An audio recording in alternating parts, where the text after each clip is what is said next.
10 सालों में हमने बहुत सारे काम किए, शिक्षा के क्षेत्र में, स्वास्थ्य के क्षेत्र में, पानी के क्षेत्र में, बिजली के क्षेत्र में और भी अलग-अलग तरीके से लोगों को राहत पहुँचाने की कोशिश की उनकी ज़िंदगी में और दिल्ली के इंफ्रास्ट्रक्चर को भी हमने सुधारने की कोशिश की।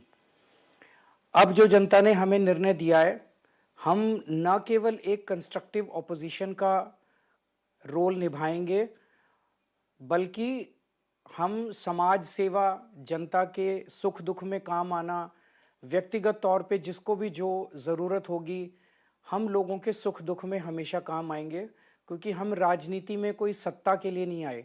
हम राजनीति को एक ज़रिया मानते हैं जिसके ज़रिए जनता की सेवा की जा सके, जिसके ज़रिए लोगों के सुख-दुख में काम आया जा सके।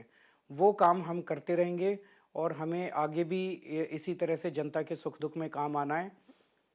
मैं आम आदमी पार्टी के सभी कार्यकर्ताओं को बहुत-बहुत बधाई देना चाहता हूँ, वो बहुत शानदार चुनाव लड़े, बहुत मेहनत की। उन्होंने बहुत कुछ सहा इस पूरे चुनाव के दौरान। उन्होंने बहुत शानदार चुनाव लड़ा, इसके लिए मैं उन सबको सभी कार्यकर्ताओं को बहुत-बहुत बधाई देना चाहता हूँ। नमस्कार।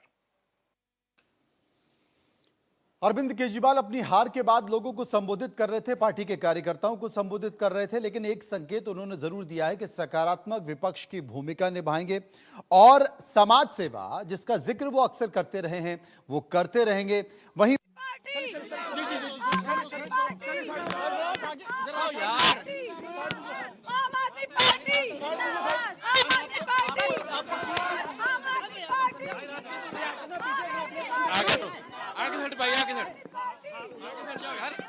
तो कहीं खुशी कहीं गम अरविंद केजरीवाल के चेहरे पर आपने देखा, एक निराशा थी, एक डर भी था, लेकिन एक मिनट रुक जाइए अभी। आज आप यहाँ पे बहुत ही क्लोज मार्जिन से जीतती हैं। पहले रमेश बघेल आगे चल रहे थे, आप जीतती हैं। पार्टी के तमाम नेताओं ने देखा, मनीष सिसोदिया हो, चाहे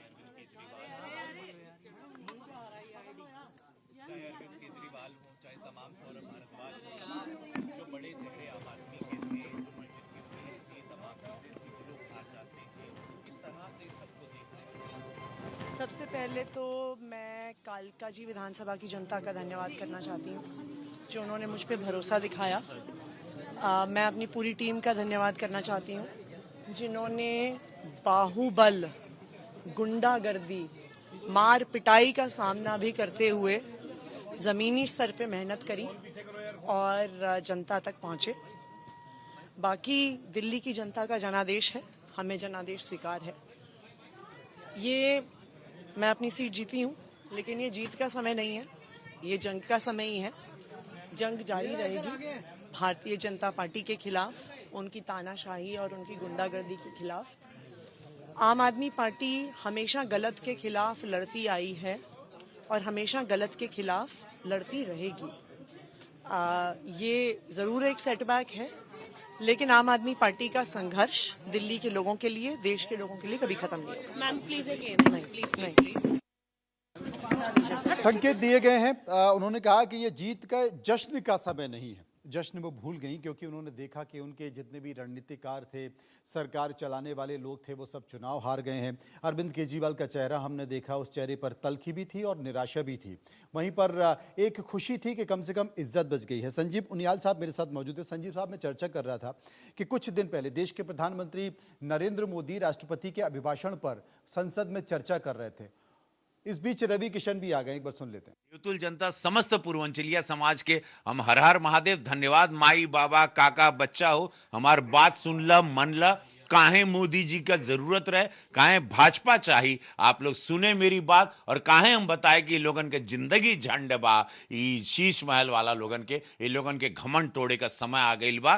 तो धन्यवाद। तब उहर बात भइल ना, जब हम कहे कि तकरार छिड़ल बा त तकरार चली। भैया हो, भरपूर जवानी में तलवार चली, हुआ चलल ईमानदारी का तलवार। ई महफिल का मजा दिल्ली ले, कहे कि यहाँ मर्जी महादेव का चलल। महाकुंभ का आशीर्वाद, मिल्कीपुर एक ऐतिहासिक जीत की ओर जो बढ़ गया। उससे पता चल गया कि अयोध्या में कितना गुस्सा था। अयोध्या को जो लोगों ने मजाक बनाया था, वहां के सांसद जी को ट्रॉफी बना बना के ये लोग पार्लियामेंट में घूमते थे, वो ट्रॉफी बन चुके थे और अपने लड़के को उसी घमंड में वो लड़वा दिए और जनता ने जवाब दे दिया। और ये महाकुंभ का आशीर्वाद है, मोदी योगी का मैजिक चला, योगी महाराज की दिन रात की तपस्या वो चली और मिल्कीपुर ने आज इतिहास रचा। दिल्ली ने एक बहुत बड़ा इतिहास, 27 साल का भैया हो हमनी का वनवास कटल, धन्यवाद, जय हो, धन्यवाद कहा।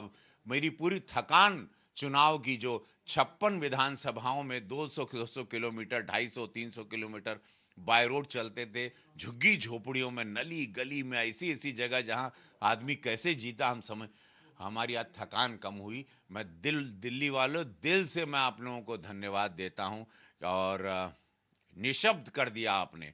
हमके लगल कि हमार समाज हमार साथ तो हमेशा देला, कबो हमके मायूस ना कैले, वो सुपरस्टार भी बनौलस, हमके सांसद भी बनौलस, यह भोजपुरिया समाज, और दिल्ली भी जिताई, ये मालूम रहे। और पार्टी भी सही टाइम पे हमको सही जगह भेजी, सही संगठन ने हमारा इस्तेमाल किया। मैं संगठन को दिल से धन्यवाद देता हूं। अरविंद केजरीवाल अपनी सीट हारे और इसके साथ ही तमाम दिग्गज जो हैं आम आदमी पार्टी के, वो भी अपनी सीट हार रहे हैं। झूठ की तो हार होगी। देखिए, झूठ की उम्र बहुत कम होती है, याद रखना। कब तक झूठ की उम्र कम होती है। इन लोगों को हारना था क्योंकि इन लोगों ने मानवता के साथ धोखा किया, मनुष्य के साथ, समाज के साथ, पूर्वांचलियों के साथ धोखा किया। उनको हारना तय था। 27 साल का रिकॉर्ड तोड़ना कितना मुश्किल था, कितना चुनौतीपूर्ण था, लेकिन विश्वास था मोदी जी पर, संगठन पे, एक एक कार्यकर्ता पर। उनको पता था कि हम लोगों ने तैयारी करके ये चुनाव बहुत तैयारी वाला चुनाव था। सीएम का फेस अभी कोई नहीं है। भाजपा में कोई भी होता है, भाजपा में कभी सीएम फेस आप देख लीजिए, हरियाणा में भी देख लीजिए, महाराष्ट्र में, उत्तर प्रदेश में योगी महाराज जी को नहीं पता था, खट्टर साहब को नहीं पता था, सैनी जी को नहीं पता था, देवेंद्र फडणवीस जी, किसी को नहीं मालूम होता। वहां पे मध्य प्रदेश में वो यादव जी को नहीं पता था। अचानक कोई चेहरा आएगा और सब लोग हाँ ऐसे हो जाएंगे। यही तो सुंदरता है भाजपा की। ऐसे क्या मुद्दे रहे जिन्होंने बीजेपी को इतने सालों बाद जीत दिलाने में मदद की? मोदी जी का चेहरा, उनका विश्वास, मोदी जी की ताकत, उनकी सच्चाई, निस्वार्थ संत मिले हैं और दिल्ली अब खोएगा नहीं उनको। ये मोदी जी, ये मोदी मैजिक। तो सुबह से कम चौथी पांचवी बार आकर वो अपना उत्साह दिखा चुके हैं और ये बार बार बता चुके हैं कि भाई 55-56 विधानसभाओं में मैंने प्रचार किया है और मैंने लोगों को, पूर्वांचल के लोगों को भरोसा जिताने की कोशिश की है। लेकिन संजीव उनियाल साहब हमारे साथ मौजूद हैं। संजीव साहब, संसद में देश के प्रधानमंत्री नरेंद्र मोदी ने जो संकेत दिया था, वो संकेत उसी समय समझ में आ गया था कि दिल्ली में एक बड़ा उलटफेर होने वाला है, जिसका जिक्र नड्डा साहब भी कर रहे थे कि विकसित दिल्ली, विकसित भारत।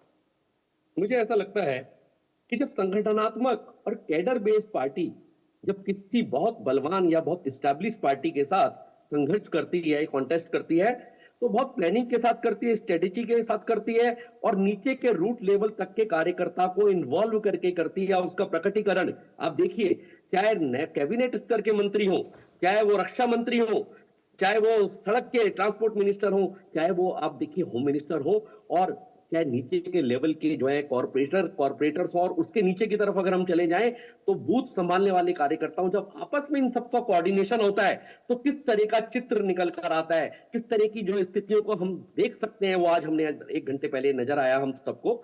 और मुझे एक और बात और लगती है कि शायद दिल्ली वाले लोग बहुत समझदार हैं, वो प्रॉपर समय देते हैं कि आप अपने को करके नहीं दिखावाए। 5 साल में एलजी ने आपको तंग किया, कॉर्पोरेशन ने आपको तंग किया, डिपार्टमेंट्स आपको तंग कर रहे हैं, चलो 5 साल और ले लीजिए। 5 साल की और थंपिंग मेजोरिटी दी और उस मेजोरिटी को देखने के बाद उन्होंने देखा, अरे भैया ये तो व्यक्ति हमें लगातार बेवकूफ बनाता है, इस व्यक्ति ने तो झूठ बोलने का ठेका ले रखा है, हमारी सड़कें तो गाड़ियों के लायक क्या, पैदल के लायक नहीं, एजुकेशन सिस्टम, हेल्थ सिस्टम, और इन सब बातों के बावजूद आप कहते हो कि जमुना में हरियाणा ने ब्लेम गेम खेलते हो आप। तो ये सब देखने के बाद जनता जो है बिल्कुल अपना मन बना चुकी थी और उसका प्रकटीकरण 36, 37, 38 सीटों पे नहीं है। मैं शुरू से कह रहा हूं कि जब हारेंगे तो बहुत जबरदस्त तरीके से हारेंगे। दिल्ली इस तरह नहीं जिताती किसी को 36 कर दे, नहीं, उन्होंने प्रूव कर दिया कि हमने मन बना रखा है और हम उसकी शुरुआत केजरीवाल को हराने से करेंगे, सिसोदिया को हराने से करेंगे और एंड टाइम पर जो हमारी प्रेजेंट मुख्यमंत्री थी भी बोल रही थी उनको थोड़ा सा 2-4% से जितवाने के लिए करेंगे, वरना हम सारे स्टालवर्ट्स को हरा देंगे। बिल्कुल, और और ये संकेत भी आंधी निकल कर है, आ गया। अजय कुमार मेरे साथ commitment मौजूद है। की आंधी। अजय साहब, अगर 1.5 दशक की बात करें तो इन 1.5 दशक में हमने एक परिवर्तन देखा है मतदाताओं में, वोटर्स में, कि वो कंफ्यूजन नहीं रखते हैं। या तो वो किसी को हराते हैं या फिर वो किसी को जिताते हैं। हमने लोकसभा में देखा, हमने तमाम राज्यों के विधानसभा, चाहे वो राजस्थान का हो, मध्य प्रदेश का हो, छत्तीसगढ़ का हो, हरियाणा का हो, महाराष्ट्र का हो, किसी को भी, या झारखंड का हो जहां पर विपक्षी सरकार बनी है, या फिर हिमाचल का हो जहां पर कांग्रेस की सरकार बनी है, या फिर कर्नाटक को जहां पर कांग्रेस की सरकार है, जनता ने एक मानस बना लिया कि कोई कंफ्यूजन नहीं है, या तो इसे जिताना है या फिर इसे हराना है। बेशक देखिए, अब हुआ क्या है कि over a period of time जनता का जो, वैसे विजडम के मामले में तो हम लोग शुरू से ही काफ़ी एकदम दिखलाती रही है जनता की, जो वो जाती है जिस तरह से करती है वो सही करती है। लेकिन पिछले 10 वर्ष 15 वर्ष के आप दरमियान में आप देख लीजिए कि कहीं भी, चाहे वो पोजीशन रूल्ड या भाजपा की सरकार हो या भाजपा की सरकार नहीं हो, विपक्षियों की सरकार हो, जहाँ भी वो आई है, आपने जो कहा बिल्कुल सही कहा मनोज जी की, अभी वो पूरे फुल मेजॉरिटी के साथ ही आई है। अब इसमें कोई संकेत नहीं। इसका अर्थ ये है कि उन्हें ये पता है कि कौन डिलीवर करता है। आप देखिए, जहां अपोजिशन पार्टी भी सत्ता में आई है वो उसने वहां डिलीवर किया है। आप तमिलनाडु की ही बात ले लीजिए या कहीं और दूसरे जगह की बात ले लीजिए, उन लोगों ने वहां डिलीवर किया है, तब वो आ रहे हैं। जनता वो ग्रास रूट लेवल पर, अब ये अलग बात हो सकती है कि उसमें बहुत सारे कंट्राडिक्शंस हैं, लेकिन बावजूद इसके ये बिल्कुल तय दिखा है कि वहाँ उन्होंने डिलीवर किया है। आप सदर्न साइड के जितने स्टेट्स में भी आप देख लीजिए, और जहाँ नहीं किया है वहाँ हारे हैं।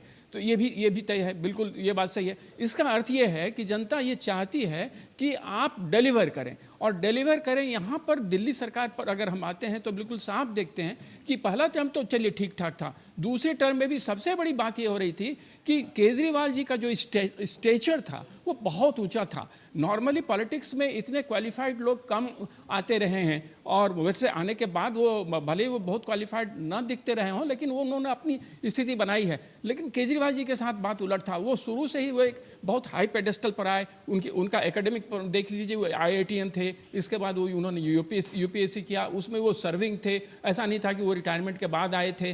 तो उनसे बहुत सारे, और अन्ना आंदोलन में जुड़े थे, जैसा कि अभी इस पर हम लोग चर्चा भी कर रहे थे, और वहाँ से बहुत बड़ी बातों को लेकर के वो उठे थे, और उसमें अन्ना जी का उन्होंने एक तरह से कॉन्फिडेंस भी लिया था। बाद में हालांकि उसमें कंट्राडिक्शंस आया कि वो निकल गए, और जब निकले तो उन्होंने पार्टी बनाई, सरकार भी बनाई, यह भी अच्छी बात हुई, चलिए ठीक है। चूंकि उनके बड़े बड़े वायदे थे, बड़े बड़े उन्होंने एक्सपेक्टेशंस जगाए थे। होता क्या है कि जब कोई भी सरकार बड़े एक्सपेक्टेशंस को लेकर के आती है तो उसके मापदंड जनता के नज़र में काफ़ी कड़े हो जाते हैं। अगर आप ज़्यादा ऊंचे स्तर को लेकर के आ रहे हैं तो निश्चित तौर पर आपसे उसी एक्सपेक्टेशन पर जनता एक्सपेक्ट करती है। यही सबसे बड़ा यहाँ पर ड्रॉबैक हुआ केजरीवाल जी के साथ। उन्होंने बड़े ऊंचे मापदंड अपने लिए रखे थे, लेकिन उन मापदंडों पर वो करीब करीब कई जगहों पर वो विफल होते कट्टर गए। ईमानदार, अगर आप राजनीति में हैं, राजनीतिक पार्टी चला रहे हैं, तमाम राज्यों में जाकर अपनी राजनीतिक पार्टी का विस्तार कर रहे हैं, वहां पर कार्यकर्ताओं का विस्तार कर रहे हैं, तो स्वाभाविक तौर पर संसाधनों की जरूरत पड़ती है। और जब संसाधनों की जरूरत राजनीति में पड़ती है तो फिर उसके लिए पैसों की भी जरूरत पड़ती है। पैसे कोई पेड़ पर तो उगते नहीं है, वो तो आपको व्यवस्थाओं में से ही निकालने होते हैं, या फिर आपको तमाम ऐसे लोग। इस बीच स्वाति मालीवाल कुछ बोल रही है, सुनते हैं। स्वाति जुड़ गई होंगी जी, स्वाति मालीवाल हमारे साथ जुड़ गई। स्वाति जी, आपको बहुत बहुत शुभकामनाएं। आपने उम्मीद की, एक संघर्ष, आपकी लड़ाई, और लंबे समय तक ये लड़ाई लड़ी, और मुझे लगता है कि भले ही आप आम आदमी पार्टी में अभी भी हैं, लेकिन लोग आपको बीजेपी का स्टार कैंपेनर कह रहे थे, और आपने जिस तरीके से गंदा पानी दिखाया, आपने कूड़ा दिखाया, और आपने इंडिया न्यूज के ऑफिस में आके हमारा जो खास कार्यक्रम दिल की बात में उन तमाम बातों का जिक्र भी किया। आपने बताया कि किस तरीके से एक आम आदमी पार्टी हम लोगों ने खड़ी की, हम लोगों ने बनाई, और वो आम आदमी पार्टी की परिकल्पना कुछ थी और ये आम आदमी पार्टी कुछ और हो गई। ये वो आम आदमी पार्टी हो गई जिसमें अरविंद केजरीवाल के घर पर बार भी होता है। तो क्या कहेंगे आज के इन परिणामों पे? सर, मैंने किसी पार्टी विशेष के लिए कैंपेन नहीं करा। मैं तो जनता के लिए कैंपेन करा, दिल्ली के लिए कैंपेन करा, और मैंने यही कोशिश करी कि एक आइडियल मेंबर ऑफ पार्लियामेंट क्या होते हैं। एक आइडियल मेंबर ऑफ पार्लियामेंट वो होते हैं जो कि अपने एयर कंडीशनड ऑफिसेज में बैठ के पूरा दिन प्रेस कॉन्फ्रेंसेस ना करें, बट ज़मीन पे जाएं और लोग जो समस्याओं से ग्रस्त हैं उनको उठाएं और उनकी मदद करें। सड़कें टूटी पड़ी थी, नालियाँ ओवरफ्लो कर रही थी, गंदा पानी लोगों के घरों के अंदर आ रहा है, यमुना जी बिल्कुल काली प्रदूषित हो रखी है, एयर पोल्यूशन है। मैंने अपने काम से ये मुद्दे उठाए हैं और मैंने कोशिश करी है कि सरकार का की जवाबदेही इन इश्यूज पे तय की जाए। जहां तक अरविंद केजरीवाल जी के हारने का सवाल है, मैं ऐसा मानती हूं कि किसी का भी घमंड और अहंकार बहुत ज्यादा दिन तक टिक नहीं सकता। अरे रावण तक का अहंकार चूर चूर हो गया तो ये तो सिर्फ अरविंद केजरीवाल जी हैं। जब जब इतिहास गवाह है, जब जब किसी नारी पे वार हुआ है, तो जिसने भी ऐसा करा है भगवान ने उसको दंड दिया है। लोग बहुत गुस्से में हैं और इसी कारण से अरविंद केजरीवाल जी आज इतनी बुरी तरीके से हारे हैं। स्वाति, क्या हम ये माने कि स्वाति के लिए यह लड़ाई जो थी वो किसी आदमी के हारने जीतने से अधिक प्रतिशोध की थी? नहीं sir, not at all. I don't believe in Arvind Kejriwal ji style of politics. मैं वेंजेंस के लिए नहीं लड़ती, मैं अपने लिए नहीं लड़ती, मैं औरों के लिए लड़ती हूँ। और मैं ये मानती हूँ कि जब आपको संविधान की शपथ आप लेते हैं तो फिर आप इस देश के लिए हर पल समर्पित होते हैं। तो मैं इस स्वाति के देश की मुताबिक लड़ाई लड़ रही हूँ, मैं दिल्ली की लड़ाई लड़ रही हूँ। और इसीलिए अगर आप देखेंगे इस पूरे पीरियड में मैं जमीन पे गई, मैं पूरा टाइम मैंने बैठकर ये तो नहीं बोला मेरे साथ क्या हुआ, कैसे हुआ, जो भी है वो लड़ाई मैं लड़ रही हूँ, लीगली लड़ूंगी। लेकिन हाँ, मैंने जनता की लड़ाई लड़ी, मैंने लोगों की लड़ाई लड़ी, और मैंने एक जागरूकता भी लाने की कोशिश करी और सरकार को जवाबदेही तय करने की कोशिश स्वाति, अगर मैं पूछूं आपसे कि ये जो नतीजा सामने है, आम आदमी पार्टी की हार की 5 वजहें क्या मानती हैं आप? सर, काम ही नहीं हुए, लोगों के काम ही नहीं हुए। हम इतने बड़े बड़े सपने दिखाकर पावर में आए, हमने इतनी बड़ी बड़ी बातें करी और हमने बोला कि हम वर्ल्ड क्लास सिटी बना देंगे, लंदन बना देंगे, पेरिस बना देंगे। आज तो हालात ये हैं कि साउथ सुडान से बदतर हालात हैं। सबसे पहली बात तो यही है। दूसरी बात सर, कथनी और करनी में अगर इतना फर्क होता जाए, जो लोगों को बिल्कुल साफ दिखता चला जाए।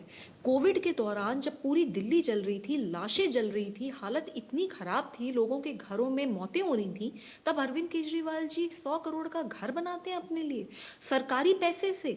8 कोठियां, सरकारी कोठियां, बनी बनाई कोठियां तोड़ते हैं। उसके बाद वो सारा मिलाकर एक 50,000 स्क्वायर फीट का घर बनाया जाता है, शीश महल बनाया जाता है। तो क्या लोगों को गुस्सा नहीं आएगा? और ये वही अरविंद केजरीवाल जी हैं जिन्होंने सत्ता में आने से पहले बार बार ये बोला कि मैं बड़ा घर नहीं लूंगा। तो सरकारी जो बड़ा घर था वो भी इनके लिए काफी नहीं था, उन्हें उसको भी तोड़ के बनाना पड़ गया।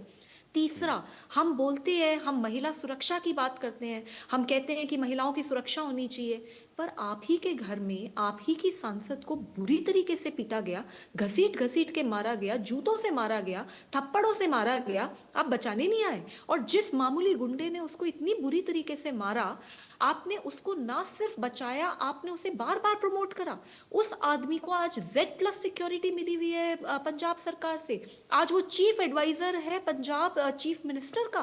तो ये सब अगर ये तमाम सारी चीजें हैं, लेकिन स्वाति एक चीज मैं पूछना चाहता हूं, क्योंकि अभी भी करीब 22 सीटें दिखाई दे रही हैं आम आदमी पार्टी के पास और करीब करीब 43% वोट बैंक आम आदमी पार्टी को मिला है। सरकार में वो नहीं है। अरविंद केजरीवाल ने हार के बाद कहा है कि वो विपक्ष में सकारात्मक भूमिका निभाएंगे, वो समाज सेवा करेंगे और लोगों के सुख दुख में उनके साथ खड़े रहेंगे। लेकिन ऐसे बहुत से लोग थे जो अब तक आम आदमी पार्टी या अरविंद केजरीवाल जब सत्ता में थे तो कुछ बोलते नहीं थे। आपको लगता है कि आम आदमी पार्टी अभी कई धड़ों में टूटेगी, चाहे वो दिल्ली हो या फिर पंजाब? जी, ये कहना तो बहुत मुश्किल है। और अरविंद केजरीवाल जी, जितना मैं उन्हें जानती हूँ, उन्हें करना तो ये चाहिए कि आज उन्हें मंथन करना चाहिए। लेकिन जहाँ तक मैं अरविंद केजरीवाल जी को जानती हूँ, उन्हें इतना गुस्सा आता है, आज वो बहुत गुस्से में होंगे, बहुत लड़ाइयाँ हो रही होंगी, बहुत आज पता नहीं किसके ऊपर गाज गिरने वाली है, भगवान जाने। आपको और क्या लगता है किन उनको किन लोगों इतना पर गिर गुस्सा आता सकती है कि वो आज? चीजें भी तोड़ते हैं। तो मतलब मेरे को नहीं पता आज वो किस, उनकी क्या मंशा और क्या माइंडसेट होगा। लेकिन अरविंद केजरीवाल जी को मैं सच ये मानती हूँ कि उनको सोचने की जरूरत है और सच में वही करने की जरूरत है। लेकिन जनता के आपने बीच आपने जहां पर व्यवस्था कूड़ा और फेंका, काम जहां पर आपने गंदगी दिखाई, वो आतिशी चुनाव जीत गई है। देखिए, आतिशी मारलेना जी को जनता ने अगर उनकी कॉन्स्टिट्युएंसी के जिताया है तो एक आशा से जिताया है कि ये मुख्यमंत्री हैं उस वक्त के, अभी अभी तो मुख्यमंत्री थी, तो मुख्यमंत्री हैं, कुछ अच्छा करेंगी, उस आशा से जिताया है स्वाति, और उनको उसकी उसकी बहुत ये इज्जत जो करनी फैसला चाहिए। है और जैसा उन्होंने पहले करा, राणा जी, हर मैं आपको सब- रोकूंगा क्योंकि इस वक्त केंद्रीय मंत्री अन्नपूर्णा देवी इस वक्त हमारे साथ जुड़ गई हैं, हम उनके पास चलेंगे। अन्नपूर्णा जी, आपका स्वागत है इंडिया न्यूज पर। केंद्रीय मंत्री अन्नपूर्णा जी, सबसे पहले आपसे हम ये जानना चाहते हैं कि दिल्ली के इन चुनाव परिणामों को आप कैसा देखते हैं? देखिए, सबसे पहले तो मैं दिल्ली की जनता को बहुत आभार व्यक्त करती हूँ उनके प्रति कि उन्होंने माननीय प्रधानमंत्री श्री नरेंद्र मोदी जी के प्रति उन्होंने विश्वास जताया और मोदी की जो गारंटी है उस गारंटी पर उन्होंने मुहर लगाया है जी। तो विशेष रूप से दिल्ली की जनता को आभार। अन्नपूर्णा जी, अगर 3 कारण आप निकालें कि ऐसे 3 कारण रहे हैं जिससे दिल्ली में यह प्रचंड बहुमत आया है, क्योंकि आप जिस राज्य से आती हैं वहाँ बहुत कोशिश की गई, बावजूद इसके आपकी पार्टी वहाँ नहीं जीत सकी और वहाँ हेमंत सोरेन की सरकार जस की तस बनी रही। लेकिन दिल्ली में आपने पासा पलट दिया, 27 साल बाद आपने व्यवस्था बदल दी है और वो भी प्रचंड बहुमत के साथ। 3 कारण क्या लगते हैं? बिल्कुल बिल्कुल। देखिए, दिल्ली वासी त्रस्त थे, एक तो इनके झूठ से। आम आदमी पार्टी अपने आप को आम आदमी कहती थी, लेकिन जिस तरह से शीश महल उन्होंने बनवाया, आम लोगों की चिंता उन्होंने नहीं की। उन्होंने शिक्षा का मॉडल कहा, बट कहीं भी शिक्षा का मॉडल दिखा नहीं और लोगों ने उनके इस झूठ को नकारा है। इस झूठ को चूँकि 11 साल हो गए, ये सुनते सुनते लोग पक गए और कहीं ना कहीं लोगों का विश्वास इन पर से खत्म हुआ कि ये सिर्फ बोलते हैं, ये झूठ बोलकर लोगों पर शासन करना चाहते हैं। तो ये आम आदमी नहीं है, बल्कि ये लोग खास बन गए थे और आम जन की चिंता नहीं थी। दिल्ली वासी जिस तरह से गंदगी में रहते हैं, जो जमुना सफाई के नाम पे लोगों को ठगा गया, आज लोग जिस तरह से जीवन जीते हैं, निश्चित रूप से लोगों के मन में इनके प्रति काफ़ी आक्रोश था और चुनाव प्रचार के दौरान कई जगह जाने का भी अवसर मिला। तो लोगों का अंदर से काफ़ी बहुत ही ज़्यादा इनके प्रति आक्रोश था और ये दिखा कि स्पष्ट बहुमत के साथ भारतीय जनता पार्टी को यहाँ पे लोगों ने बहुमत दिया है। और निश्चित रूप से लोग जानते हैं कि मोदी की गारंटी यानी पूरा होने की भी गारंटी है। इसमें तो कोई शक नहीं है, इसमें तो कोई शक नहीं है कि मोदी की गारंटी पर दिल्ली के लोगों ने 10 वर्षों से जिस तरह केंद्र में सरकार है जी, इसमें कोई शक नहीं है कि मोदी की गारंटी पर लोगों ने भरोसा दिया है। लेकिन दिल्ली की जनता अभी भी फंसी हुई है, भले ही प्रदेश में बीजेपी की सरकार आ गई हो, लेकिन जो एमसीडी है उसमें अभी भी आम आदमी पार्टी है। और एमसीडी आपको पता है क्षेत्र के विकास के लिए, स्थानीय विकास के लिए, नाली के लिए, सड़क के लिए कितनी जिम्मेदार है। तो जनता अभी भी फंसी हुई है। देखिए, जब केंद्र में अपनी सरकार है, दिल्ली में भी अपनी सरकार, जब डबल इंजन की सरकार बनेगी, निश्चित रूप से जब सरकारें बदलती हैं, व्यवस्था परिवर्तन होता है और हर तरह से लोगों को ये पूरा विश्वास है, ये भरोसा है भारतीय जनता पार्टी पर, जब हमारी सरकार बनेगी। और निश्चित रूप से जो आम लोगों की जो समस्या है, उस समस्या को लेकर माननीय प्रधानमंत्री जी भी हमेशा चिंतित रहते हैं और यही वजह है कि तीसरी बार केंद्र के अंदर भी भारतीय जनता पार्टी एनडीए की सरकार बनी।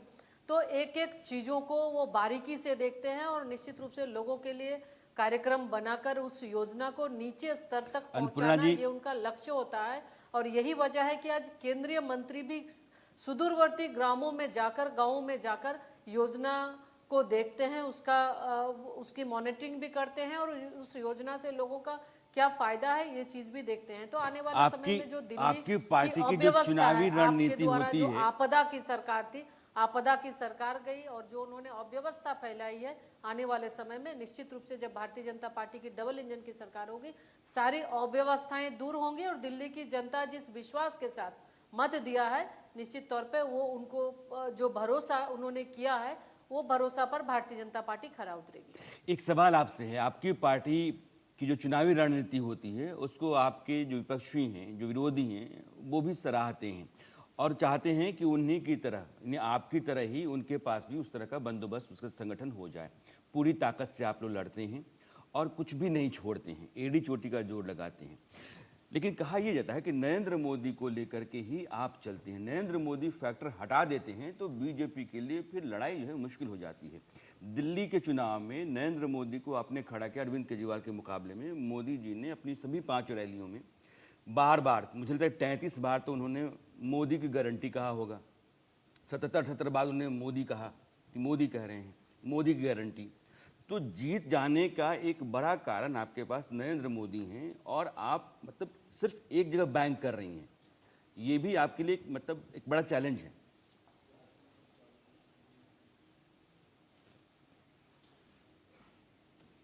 हेलो,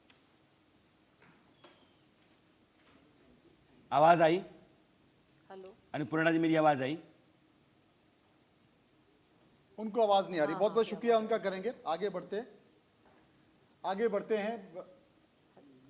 अन्नपूर्णा जी, बहुत बहुत आपका शुक्रिया, आप हमसे बातचीत कर रहे थे। कुल मिलाकर अगर राणा जी इनको देखें, दिल्ली के इस परिणाम को देखें तो बहुत सारे विषय निकल कर आ रहे हैं। और जो सबसे बड़ी बात है कि आखिर सामने चेहरा कौन है, कौन व्यक्ति है। क्योंकि भारतीय राजनीति में हमने देखा है कि बहुत सारे ऐसे नेता आते हैं, वो चुनाव के समय वादे करते हैं, वादे करके चले जाते हैं, 5 साल कुछ नहीं होता, फिर अचानक से चुनाव आ जाता है। लेकिन यहाँ पर जिस तरीके से देश के प्रधानमंत्री नरेंद्र मोदी ने अपनी व्यक्तिगत गारंटी दी, उनके नाम पर यह चुनाव हुआ और उस नाम पे चुनाव, और देश के प्रधानमंत्री ने अपने पहले भाषण में कहा कि यह आपदा है, इस आपदा को हटाना बहुत जरूरी है दिल्ली के विकास को लेकर, एक बड़ा सा शायद उसके कारण। मनोज, अभी जहां जहां ना मोर्चा बीजेपी के लिए बहुत मजबूत है, यानी उनके लिए मुश्किल है, चैलेंज ज़्यादा है, वहां नरेंद्र मोदी को झोंक दिया जाता है। हरियाणा में आप देखिए, नरेंद्र मोदी को एक सिरे से लगाएगा और नरेंद्र मोदी के नाम पर पूरी लड़ाई लड़ी गई।